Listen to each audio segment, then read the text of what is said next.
Welcome to Lit Vibes Only, where we lit the shit out of books we love and hate. I'm Amanda. And I'm Kelsey. And I'm supposed to do something now. So listeners, literally 3 seconds before we hit record, we're like, okay, what are you doing? What are you saying? What I'm saying? And then which we always do. I just not we. I always know my part. No, we always do that like yes, before the episode. Sorry, Amanda, I was not including you in my brain fart. Thank you, just to clarify. But I was just like, I forgot that I directly go into it. Yes. That was my moment. Okay. Cut. Okay, I can do this again. Now, I'm supposed to talk about socials. So please go find us on Instagram and TikTok and YouTube. Instagram at litvibesonly_podcast and TikTok and YouTube at litvibesonlypodcast to engage with us, talk to us, tell us your theories about our various books. Please do. Let us know if you agree, disagree, all of the things. All the things. We have fun. Okay. So much fun. Now, the other thing that I want to tell you about is that we have created a deadline for our sticker review rating giveaway. So there's a limited time now to get a sticker. And dang several more weeks to have it here, but I don't have never one before seen. Oh my gosh, look at that amazing sticker. You want it on your water bottle, on something else, on your notebook, on your laptop. I don't know, laptop, your phone, your Kindle. Your Kindle. You want it. So come rate us, review us on any major platform, podcasting platform, and send us that review and send us your address so that we can get it mailed off to you and you can have your sticker already. You know, you want one. Make sure that you include your address and then you can DM it on TikTok or Instagram or send it to our email, which is litvibesonlypodcast@gmail.com. And we will promptly get that to you. Sounds good. Okay. All right. We survived the intro. Yay. Yes. Okay. So we were just actually prior to this episode, we were just having a chat about our like podcast stats. Oh yeah. Like our podcast data that we get on the back end from Buzzsprout. And it's been interesting to see like who's been tuning in, like demographically. Yeah, well, on Spotify, it gives us different analytics. So it's just from our Spotify listeners, where in the last 7 days, 50% of our listeners have been male, and then 44% have been women. That is so interesting. What happened in the last 7 days? Because normally, what are our analytics normally? Because I know it's like okay. I was looking at it, and of all time, out of all of our listeners, 62% are women, and then 26% are male, and then 11% is like unspecified or didn't want to specify, you know? Yeah. But the last 7 days that's so interesting. Is like slightly inverse. I was like, what? I wonder why. Yeah, I don't know. It's just what does that maybe mean? luck of the draw. I don't know if at this point we should be like looking at it to see trends. I feel like, I don't know. Well, we've been doing it for we'll be releasing our 7th episode this Monday, tomorrow. So that's like a month, almost 2 months. You know what? So the majority of our listeners, like 89%, are within the age range of 28 to 34. So they're that like also our tracks. age. Yeah, that makes for sure so much sense. Other like millennials are tuning into this. Yep. I doubt there's any like Gen Z or boomers that are like, I mean, I'm sure there are some, but there are some. Yeah, that tracks that they're in the same. So funny because the other categories are 23 to 27 and then 35 to 44 that we have any listeners. And the other ones are like 0. Okay. So like 45 and above, nothing. And 22 and below, nothing. Okay. That makes sense to me. What's the cutoff actually for Gen? I don't know what the age range is for Gen Z actually, or what the birth years are.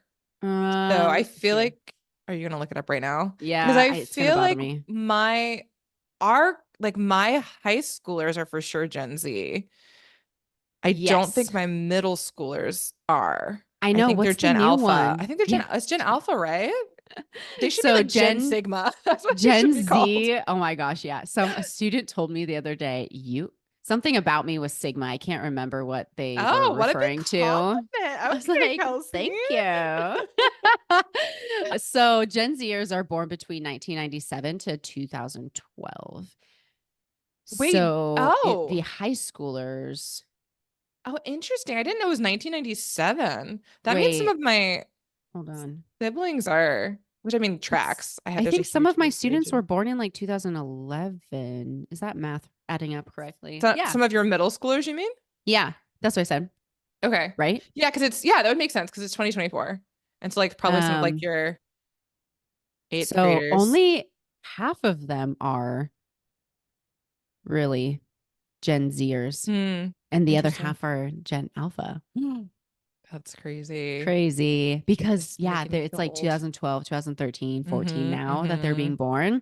I know. It makes me feel so old because I'm like, 80s and it's okay. Like kids, I remember the first time I was teaching students about 9/11 and they were like, they hadn't been born. Yeah. Yeah. It wasn't like they were little, like they were not alive. And I was like, oh my God, like I'm officially old. I'm officially part of like ancient history. Or at least history. Maybe not ancient, but history. To them, it's ancient. Oh my They're God. like 2001. That's so millennial. So like, so boomer. I think I told you this. I don't remember where I encountered this. I think it might have been online. Yeah, I think it might have been like a meme and like a student was researching a paper and they were asking the teacher if they could use a source that was from the late 1900s. That's how they framed it. And I was like, oh yeah, the late 1900s. Like, wait, that was my adolescence and my childhood was the late 1900s. And it's like this. Oh, that is too funny. Ancient artifact. Yes, that is. Oh God. Yeah, we're from the late 1900s, Kelsey. We technically, yes. Dusty. You're older than me, right? Yes, I am. Okay. Let's not dwell on that. So moving on. Wait, but before we move on, I wanted to talk about like where people are listening. Oh, that's right. Because you mentioned go. Because it's so random. And of all time, or it says last 10 episodes, which we don't have. We don't have 10. How many do we have? 8 or 9? Something we have like 6 up now. 7 will drop tomorrow. Are you sure though? The 7th one, I think, it ends with us. The bonus episode. Right. So this is our 8th one because but we didn't count it in the number. Yeah, you're right. Okay. So that's right then. It's last 10 episodes, which includes all of our episodes. Yes. So of course, most of them are in North America, which is like 52 are in Seattle. Okay. Which is the highest number. Makes sense. And then District of Columbia, Washington. DC. Oh, that's DC. Okay. Yeah. 15. Okay. Oh, look at this. 13 in Ohio. I wonder where that comes from. Columbus, Ohio, specifically. Yes. I know those people. 12 in Linden. So those might be people who know me. Okay. 9 in Denver, Colorado. Okay. One of my book club folks is in Colorado. Okay. And then Paris. Where the heck is that? Paris, France. Oh, it is. Okay. I thought it was.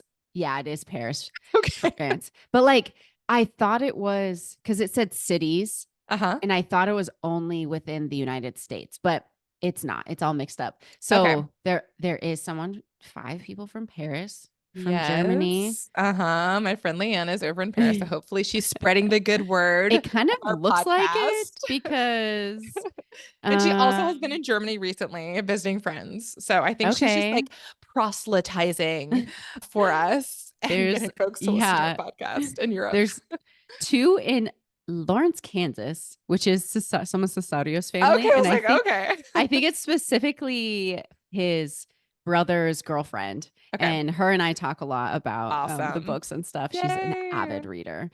Yeah, I'm trying to see if any of these. Do you know anybody in Kentucky? In Louisville? I mean, my grandfather's wife lives there, but I don't know that I don't even think she knows I have a podcast. So there's also some random places that I love that. Yeah. That means like lots of folks that we don't know are also tuning in. Vienna. Which is like Vienna, or Vienna, somewhere in America. Vienna. That's awesome. Yay for Austria. Well, yeah, I guess most of our listeners are in the United States, but then they're also in Europe randomly. And then one person from Chile. Oh, I love that. Okay. So our goal is to like get on every continent except maybe Antarctica. Although there might be researchers down there that like need to be entertained. But I'm curious if it's the location of the phone or the location that they put in Spotify. Do you know what I mean? Oh, like, that is a really good observation. We will have to do some investigating, dear listeners, and we'll get back to you. That's fun to look at. That is fun. I'd like them as we're going on this journey. It's interesting to see how and where and when folks are listening to this podcast and engaging. Okay, but before we get to our lovely little lit chats today, let's check in and share with folks what we are currently reading. I'm happy to start. First. Okay. Yeah. So talk about it. If you listened to our Lit Rex episode for September, which was Hispanic or Latina Heritage Month, you will know that Kelsey is a huge fan of Lobizona by Romina Garber. And based on Kelsey's both rave reviews and her synopsis of the book, which sounded fascinating, I decided to read it. Ooh. And I am officially sold.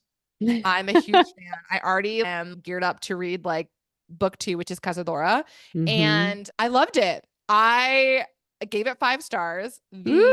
I don't want to give any spoilers because I want other folks to go out and read it. No. But even if you are, do you want me to give spoilers? Well, we can say, okay, because there's one thing I want to ask you about that I haven't been able to ask you about, but it is a spoiler. Well, it's okay. We'll give spoiler alert. The next minute, if you want to go read this book, don't listen to the next minute.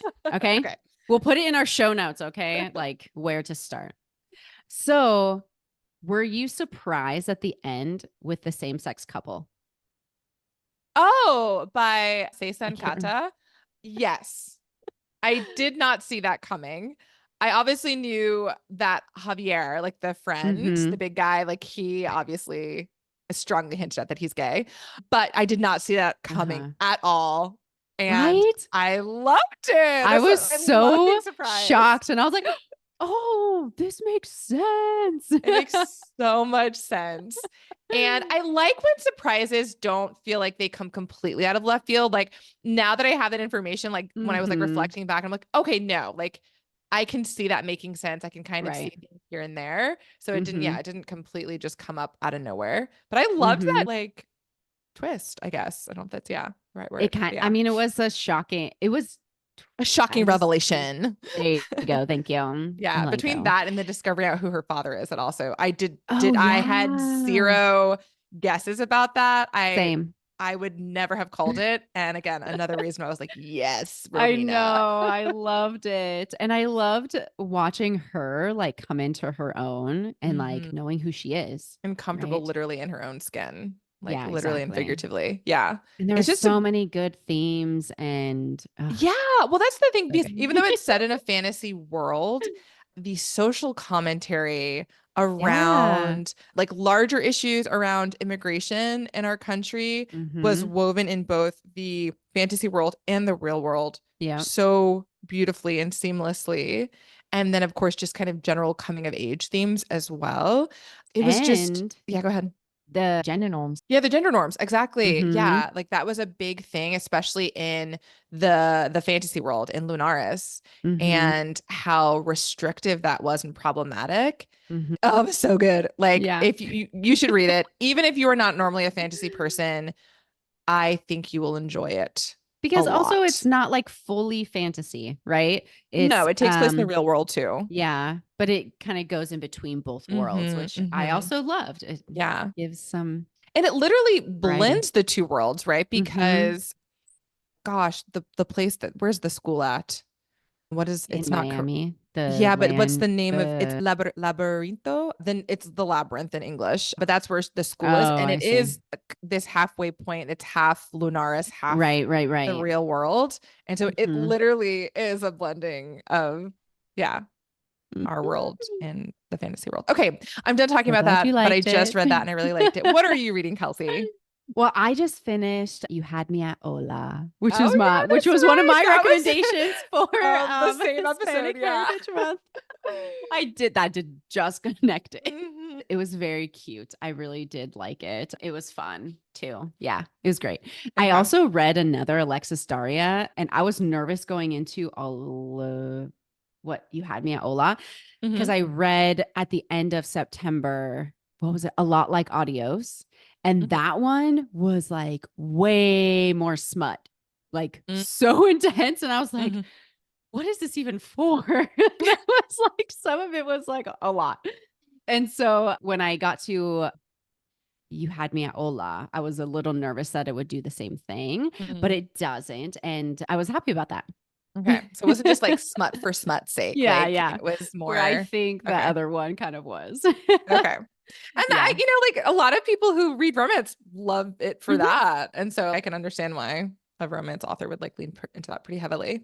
Awesome. Okay. So we are doing our second Lit Chats episode today. Our first one was last month where Kelsey dove into romantasy Romantasy. tropes. And so we thought we'd kind of balance things out. And today I would tell Kelsey about a few thriller tropes that I really enjoy. Mhm. As I was preparing for this episode, it was really interesting because unlike romance and fantasy, where the tropes have a particular name and that name is consistent, like everyone refers to it as like forced Mm. proximity or grumpy Mhm. sunshine or enemies to lovers. As I was looking at multiple lists of thriller tropes, there were multiple names for the same things or like different I phrasing that was see. used. Uh-huh. So it's not, and I think it's because when we talk about thrillers, the critique in conversations doesn't often focus so much on the tropes. Like it can, Uh-huh. obviously, in the same way Yeah. that romance and fantasy books are like really tropey and like you're looking for those tropes. They're really specifically put in there for that particular reason. So folks are like, Mhm. I don't know that thrillers operate the same way. They certainly have tropes, but they're Mhm. not talked about or I don't know, focused on in the same way, I think. But with that said, I chose five that I liked, and I was trying to do what Kelsey did, where she like talked about some fantasy romance tropes that she really liked, and then some that she Mhm. didn't. But as I was going through the list, I was like, "Yep, I love that one. Yep, I love that trope too. Oop, I love that one as well." So I only came up with It was one hard that to I choose. didn't like, and Okay. even that one, I probably would still read a book that had it as a trope. Okay. So the first trope that I wanted to share with you all is isolated locales. And I actually combined this Hmm. with another trope, which is closed circle of suspects because they're often seen together. So Mhm. the isolated locale trope is exactly what it sounds like. It's when the story takes place in a location that is remote, that is isolated from other locations. Mm. It's hard to get to that place. So, a cabin in the woods, right? Or a remote Mm. island, or, you're on a boat in the middle of the ocean. Mhm. So, close circle of suspects is where you have just one group of people that could be responsible for whatever crime, murder, etc. that has taken place. Mhm. So I feel like those two tropes together are often go hand in hand because if you're in an isolated Mm. Yeah. location, then you have a very set group of people in that space that could be responsible for whatever went wrong. Mhm. And I wanted to start off with this one because I feel like if you think about classic thrillers and mysteries, like the classic Mhm. who done it. Even Yeah. if you're thinking about Clue, right? Miss Scarlet in the With the conservatory with the candlestick. candlestick, right? That would be a closed circle of suspects, right? It's like Mhm. those folks and usually happens at one location, right? In the mansion or wherever. So Okay. if you think a lot about, I don't know if you've ever read Agatha Christie. I don't think so. So, very well known mystery writer, one of the foundational modern mystery writers. And so I've read a couple of her books. I've read Murder on the Orient Express, which was made into a movie not too long ago, and Then There Were None. And both of those involve, again, an isolated location. Murder on the Orient Express, they're on a train, right? So while people could get on and off at stops, generally, like, it's just the people on the train and it's just that location. You're not hopping from space to space. And Then There Were None happens at a mansion, I believe. And it's just the folks there. So I tend to like this trope, one, because it's more classic in nature often. And because it's a remote or an isolated or secluded location, and there's that closed circle of suspects, it often is a book that's much more like mental and logical in nature. So you're trying to figure out the logistics of how could someone have done this in this space, in this time frame, and gotten away with it. And so I like that kind of mental game that it involves. Yeah. And like trying to figure out then who could have done it and how they could have done it. Yeah. I would imagine too that the isolation, because we just read Verity, right? And that had come out last week, but there is a sense of isolation there too. Yeah. But I think in that sense, it was like isolating the psychosis, or like what do I want to say? Like you're mentally isolated from? Like, yeah, they're mentally isolated from like sane people. So like, of course, like insanity is going to be happening in this circle because they're isolated from everybody else who is sane. Yeah. And all are more likely to act out in ways that are problematic when they know no one else is watching. Right. Yeah. Sure. So that isolated locale, I think, also emboldens people to make choices that are not great. And because, like, even like think about human nature, when you're a kid, you're much more likely to go and sneak your favorite snack out of the pantry if mom's not watching versus if someone is there keeping an eye, or like got our students and choices they might make if they know there's not an adult present. And I think it's kind of that same thinking.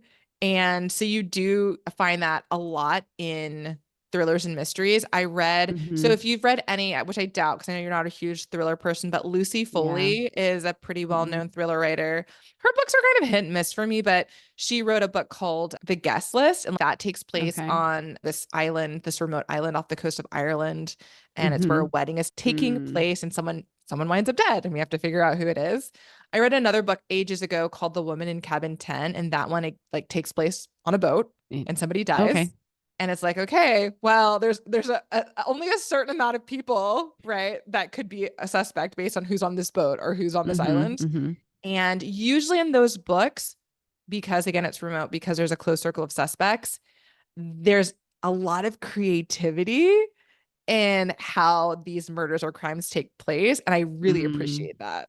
Like the author really has to be smart and think this through logically as they're writing the story to make this work in a way that is fairly plausible, right? But also going to keep us guessing and shock us. So definitely a favorite trope for sure. Okay. Yeah. And you're right. It does factor into Verity to a certain degree because it really is just the three of them, in that house. Well, four if you count the little boy crew. Yeah. So that's the first one.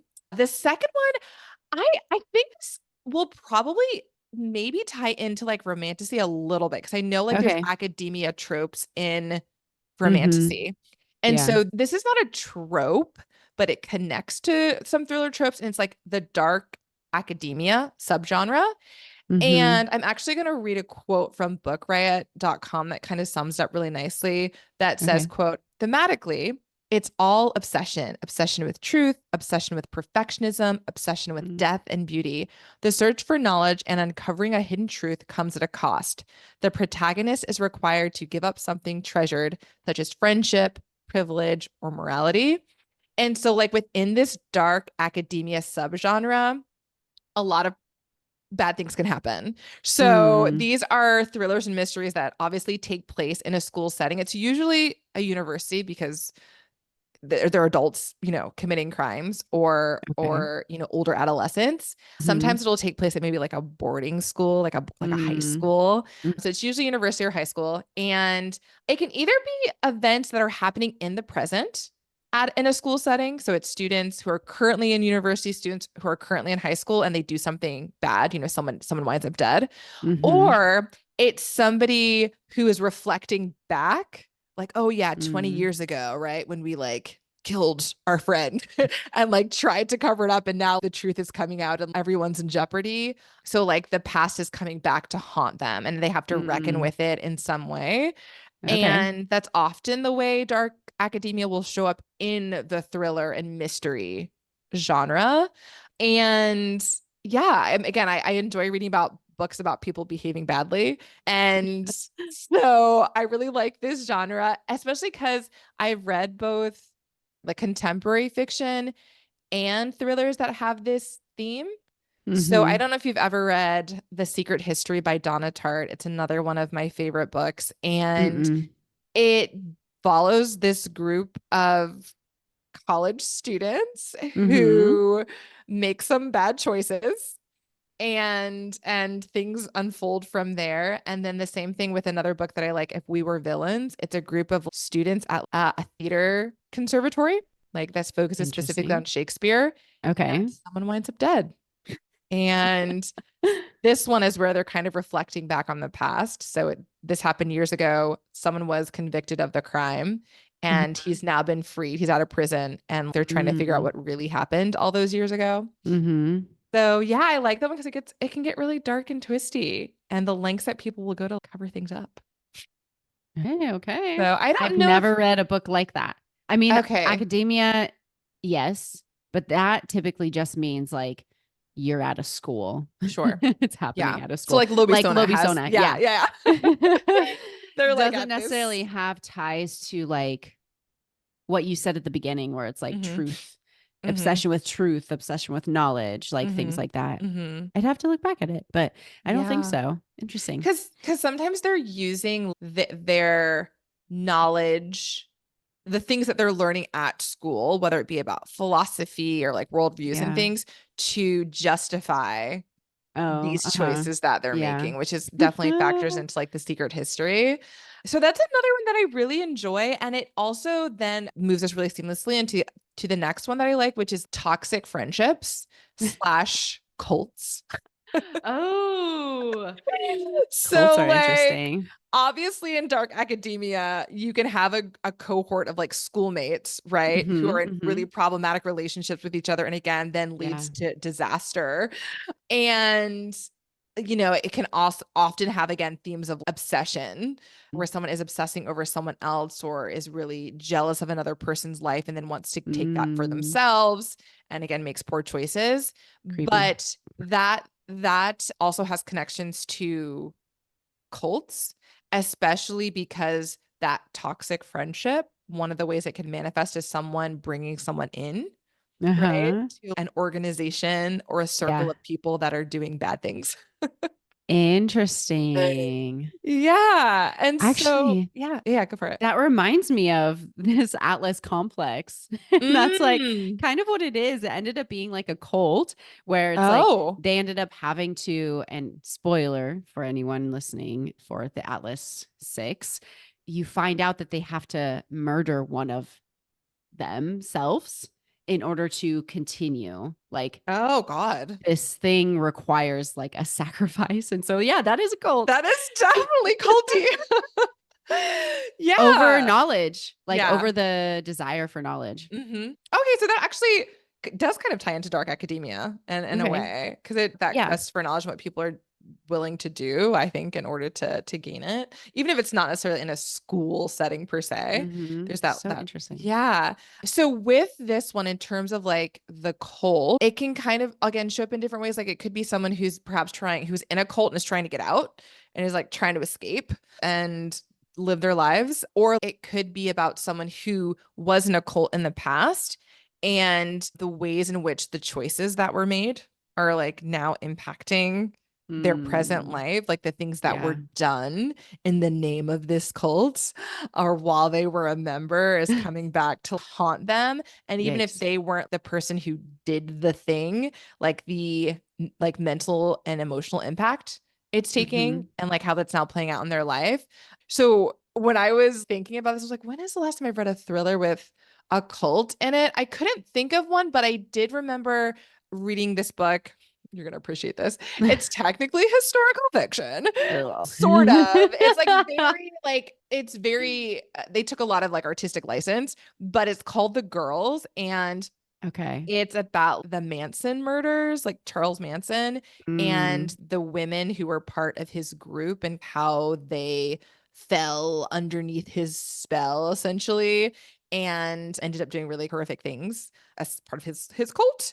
So that one's not quite a thriller in that sense, but it does have some elements, I think, of the thriller because of the murders that are in it. But usually the books that I've read are that are thrillers are more about like toxic friendships. And it's funny because they're almost always toxic friendships with women. Of course. Like, and it's women writing these books too. Like, it's not like Yeah. it's a male writer that's like, yes, female relationships are toxic. Okay.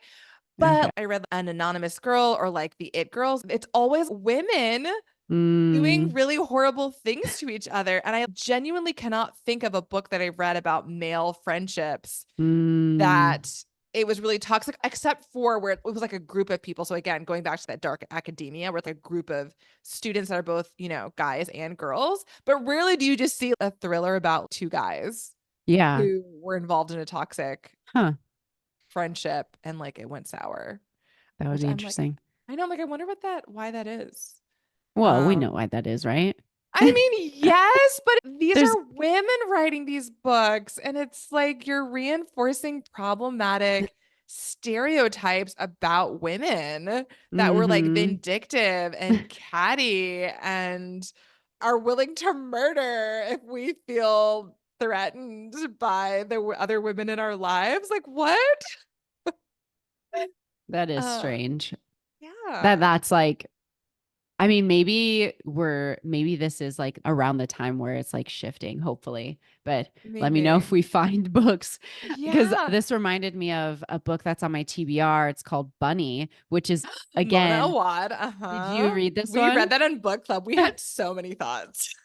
But it's right about a sorority, right? And it's kind Mm-hmm. of cultish. Yep. Mm-hmm. Okay. It's yeah. And I was gonna put that on the list, and I was like, I already have enough books. But yeah, Bunny by Mona Awad is both like culty and toxic friendships. Okay. And About women. yeah, exactly. It has the dark academia thing going. And I'm like, Uh, y'all are women writing about this like consistently. And then I'm like, okay, well, maybe there's a reason. Like maybe as women, we all have experienced yeah. problematic relationships. I mean, I know I have. Yeah. So maybe this is something really bad that we're doing to each other and we need to like get to the bottom of it. Could be So, too. Yeah. The point yeah. of telling those stories. Yeah, to Yeah. highlight like, hey, women, we need to stop treating each other this way. We're not in competition with each other. We are together a marginalized group. Let's turn it around and support each other instead of being threatened by each other.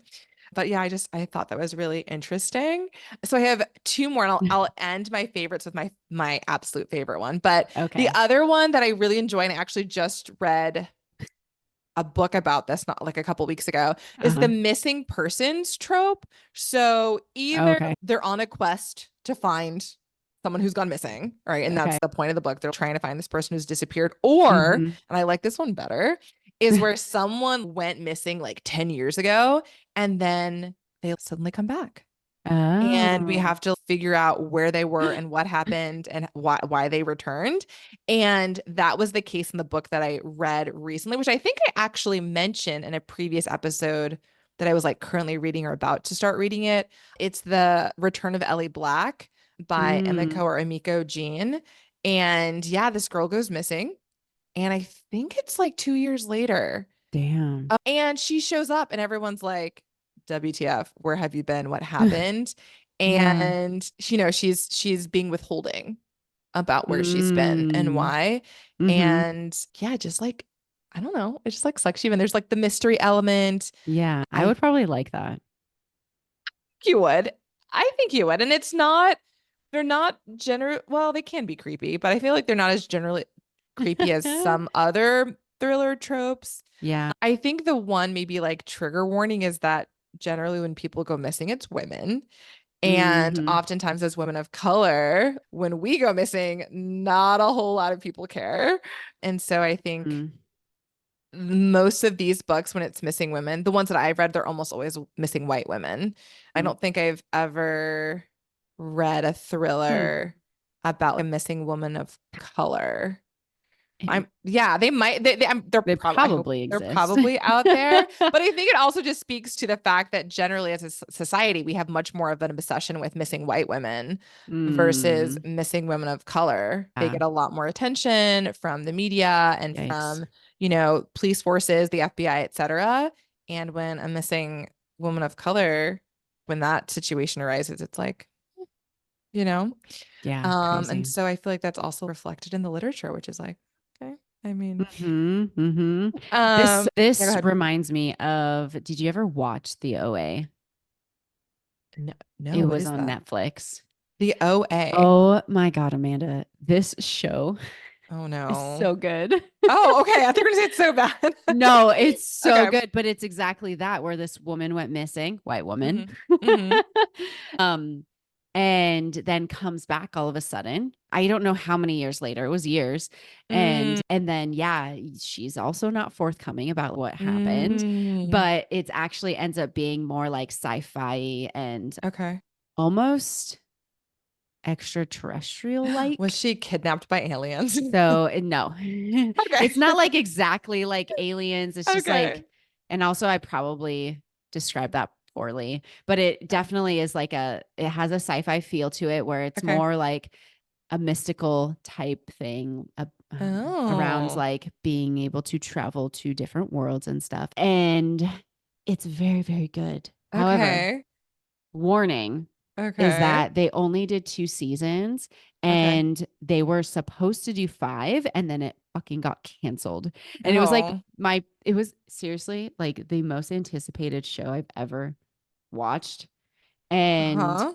then it just was like cut. It was Oh so, I no. That's like the still worst. I like, hate that so I much. still think about this show every once in a while. It's something that has stayed with me. And I still hope that Yeah. somehow in some life that we get the other 3 seasons in whatever format it ends up being. But Yeah. seriously, I would read that. Well, Yeah. maybe I won't bother watching it because I'm just gonna be But like it is frustrated and in so your shoes. good. So It's so good. maybe I'll just like read a synopsis of what happened. Okay. Won't do it So justice. okay. No, I mean it wouldn't. If it's a good Yeah. show, it's not gonna. Okay, so my final favorite, absolute favorite, hands down favorite trope is unreliable narrator. Oh Love my it God. so much because of the way that it like takes advantage of the fact that we are instinctively situated as readers to just believe the protagonist. Like there's Sure. just that instant trust there. And when that trust is broken or the script is flipped on us, it has such an impactful, to me, like powerful response in the reader. And I will never forget the first time I encountered this. It was Gone Girl. And I Mhm. think I'm going to Oh, have you read it probably. So I want to be careful about how I I've talk read about or it. I've, but that's a movie, right? It's also, have you watched the movie? Yeah. Okay. Okay, great. Well, then I So won't. Okay. So, but that was the first time where I was just like, what just happened? yeah. Did not see that coming at all. Had never encountered a book like that. And again, as somebody like I've talked about this before, I've read a lot of books. I really enjoy reading, and it can sometimes take a lot to surprise me or catch me like off guard. Yeah. And that one like sent me reeling in the best way possible because it just, yeah, it breaks Good one. conventions. And when it comes to this particular trope, there can be like different reasons as to why they're unreliable. It's not always malicious in nature, as it, we just talked about Verity. And I would say like all three of them, Jeremy Lowen and Verity, are unreliable in one way or the other. So it could be malicious in nature, like maybe they're trying to cover up their tracks, maybe they're intentionally trying to harm someone, or it could also be that they have a flawed memory due to substance abuse. So they're abusing alcohol or they're abusing drugs. I think because there's also an unreliable narrator in The Girl on the Train, which I also read a while ago. And I think for her, and listeners, you can correct me if I'm wrong, I think it was she was abusing alcohol. And so her memory was like patchy and you couldn't always trust what she was telling you. Or they could, be suffering from a mental health issue where they're like delusional in some way or they're hallucinating. I literally just 2 weeks ago read a book, The Perfect Son, that had an unreliable narrator. And it was, again, a situation where she was suffering from delusions, a delusion in particular, and didn't realize it, until another character was able to point that out at the very end. Yeah. But I love unreliable narrators so much. I actually, so thinking back to none of this is true. I think that's why part of the reason why I didn't like that one is because the unreliable narration felt sloppy. And so like when you're talking about Gone Girl, right? That's what it's called, right? Yeah. You don't realize she's struggling from like mental illness, right? And that to me feels like it's a much better way to create an unreliable narrator, right? Rather than just like making these characters just like stupid. I think the main problem with you with none of this is true is like you just did not like the characters and they were making dumb choices. Yeah. And again, I don't disagree with you. I think there are a lot of other thrillers that do what she was trying to do much, much better. Yeah. And I think that's why you liked Verity too, more than that one. But yeah, I love this trope so much. And it's funny because often now when I'm reading thrillers, I'm always like, oh, can I trust this person? Like now like my default is I don't trust anyone until proven otherwise. Which wasn't the case before. But yeah, so those are my like top choices. Honestly, I could have added a bunch more that I like because there are very few thriller tropes that don't hold some sort of interest for me. But the one that I don't usually go for and I don't seek out in a book is the stalker / like unhinged ex. What? Why not, Amanda? I think, as a single woman living alone, and maybe it hits too close to home and like creeps me out just like a little bit too much for me to be able to fully enjoy it. Maybe I don't know. I just don't tend to go for those books or be like, oh, I read this synopsis and now I'm really intrigued. But when this shows up, it's either they really are the bad guy or they are like have essentially been like falsely accused and they're actually, a quote unquote good person and we've got it all wrong. And maybe I would enjoy that more. They like subverted in that way. But overall, that's probably one of the tropes I read the least. And I honestly was trying to think about it prior to this episode. I'm like, I can't recall the last time I read like a stalker thriller. Just have to name any dark romance. which is again probably why I would it's never like a link to it. To those two genres. I would never read that. I know folks enjoy it. I don't really understand it. I probably never fully will. But yeah, I think as a woman, there's so much violence that can be and has been enacted upon us in such a variety of ways that I don't know that I would seek, which I know listeners are going to be like, wait, but you enjoy all these other tropes that have like potentially like violence against women. But I think that one in particular feels very like female targeted, like the stalker. Like men can have stalkers, but like how often does that happen? I feel like it's usually a male female dynamic. So yeah, those are my like hot takes on my favorite thriller tropes. Definitely would love to hear from folks who have tuned in to see what your favorites are. Definitely like comment below on this episode if you're on Spotify or like let us know on our socials. Or if you like totally disagree with me and you're like, oh my gosh, I can't believe you like this one and here's why it's problematic or I don't read it. But yeah, I think there are so many. I think the same with romanticy. There are so many tropes. Like this episode could have been like double the length if I went through a more comprehensive list. But these are the ones Yeah. that, like, when I see this, when I'm These are like good looking for ones. a good thriller, I'm like, yes, I know I'm going to enjoy this book. I was remembering when you were talking about unreliable reader or narrator, I was like, Mm-hmm. oh, wait, there's another one that I read. And I think it was by Nicholas Sparks, like by from Oh, all like people, because he normally just does interesting. romance. I Yeah. don't know. I might be wrong about it because I was trying to look it Okay. up. I thought I could have sworn it was a Nicholas Sparks book, but Okay. yeah, it's about this woman who you think is running away from her abusive husband, Mm-hmm. but then you end up finding that, oh, that's not quite the case. And you don't realize that through the whole thing until she's having like some psychosis. And Oh, it's really well written, in my yeah. opinion, Yeah. where you're just like, oh shit. Okay, Yeah. that's what's been happening. I love it. It's Uh, so good. All right. Well, listeners, if you heard that description and you're like, oh, wait, I that's know. not a Nicholas Sparks book, that's another book, also let us know. I'm sure that's like a popular like trope, or line or plot, I don't know. Oh, Maybe not. maybe. Yeah, I don't know. Maybe. I mean, it's stuff. I mean, obviously, we know unreliable narrators are, but like that specific one where it's Sure. like a woman is accusing a man of doing something problematic when she's actually the issue.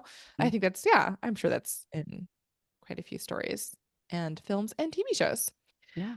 Okay, well, thank you guys for joining us for another Lit Chats episode. We hope you enjoyed it. We know it's a different vibe than like our Lit It or Mm-hmm. Quit It or like our Lit Recs, but there's so many amazing, fun, bookish topics to get into. So if you have recommendations for bookish topics that you would like us to unpack and discuss together, also let us know and we'll add Heck it to our yeah. list. Yeah. Yeah. Thanks for listening, guys. We will see you next Monday. See you Monday.